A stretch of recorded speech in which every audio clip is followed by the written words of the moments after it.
Paano gumawa ng email account? So, tanong yan ni Lods Nash dito sa isang tutorial natin. So, ganito po Lods ang gawin mo para po makagawa ka ng email account. Sa paggawa ng email account mga Lodis, marami pong paraan para makagawa po tayo ng email account. So, dito na lang po tayo sa common na ginagamit.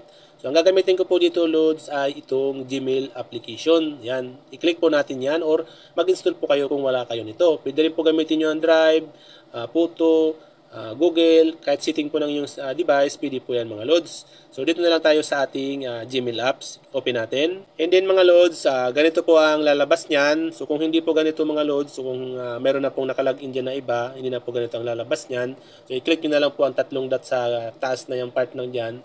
And then may makikita kayo dyan na create new account. So dito, dahil bago pa lang po itong application na to, i-click natin itong got it. So ngayon, kung mayroon na pong nakalagin dyan sa inyong mga device, lalabas po yan dyan mga Lodis, katulad dito. Yan. So siyempre, dahil magkikreate po tayo ng panibagong email, i-click po natin itong add another email address. Click natin yan. And then, pagdating po dito mga Lodis, mamimili po tayo kung anong email address po ang gagawin natin. Pwede po tayong para sa Gmail, yun po ang Gmail account. Email address po din po ang tawag doon, pero yun ay Google Mail. Pwede rin po dito sa Hotmail, Live, Outlook, Yahoo Mail, Exchange, mga Office, at iba pa po mga Lods. So, dito Lods, mas magandang gamitin natin itong Gmail. Yan, Google. Click natin yan.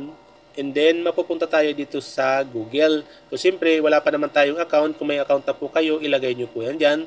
Dahil magkikreate pa lang tayo, dito tayo sa Create Account button. I-click natin.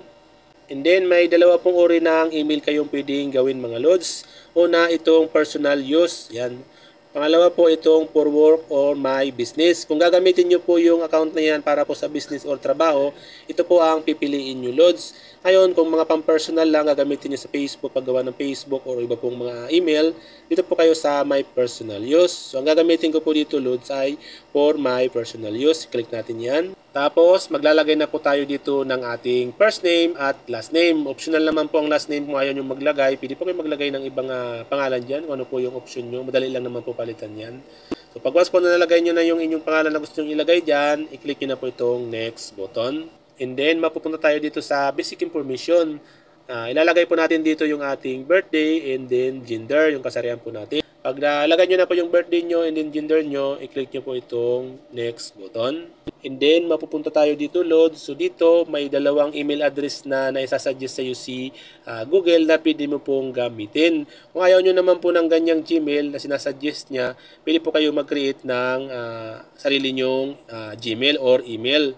I-click nyo lang po yan. Ilalagay nyo lang po dito yung email address or Gmail address na gusto nyo pong gamitin. Halimbawa po ganyan mga Lodis. So ngayon, pag okay na po, i-click nyo na po itong next. Ngayon, kung may makita po kayo dyan na red at hindi po mag-continue, ibig sabihin po, hindi po available yung email na yon. So ang gawin nyo po, mag-add po kayo ng ibang number or letter po or palitan nyo po kung ano mo po ang gusto nyong email na ilagay. Hanggang po sa may mag-check po yung mga Lods and then may next nyo po ang page na to. And then, mapupunta tayo dito Lodis sa pag-create ng strong password. So dito po, pag nagagawa po tayo ng password, ang gawin po natin para po strong siya, dapat po at least mayroong isang capital letter or mayroong pong small letter. Maglagay din po tayo ng number or special character tulad ng underscore, dot. Pwede po natin gamitin yung Lodis para po mas strong ang ating mga password. Ngayon, pag nailagay na po natin Lods, i-click na po natin itong next button. And then, mapupunta tayo dito Lods sa review your account info. So, i-review po natin mga Lods kung okay na po yan sa inyo. Pag okay naman po, i-click nyo na po itong next button. So, dito sa baba, Lods, yan na makikita nyo dyan. Yan po yung magiging inyong mga email address. So, yan na po yung gagamitin yung email, hindi yung create yung password. So, sa taas naman ay ang pangalan ng inyong email. So, yung sa email mga Lodis, hindi nyo na po yan basta-basta mapapalitan mga Lods. Walang problema doon sa pangalan sa birthday, mapapalitan yan. Pero yung create yung email link, hindi na po yan mapapalitan. I-click nyo na po itong next button kung okay naman po. And then, privacy in term, i-click nyo po, ay i-scroll up nyo po. I-click nyo po itong I agree.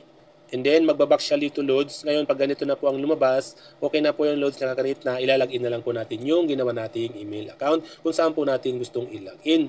So, ganun lang po Lods ang gawin mo kung paano po mag-create ng email address.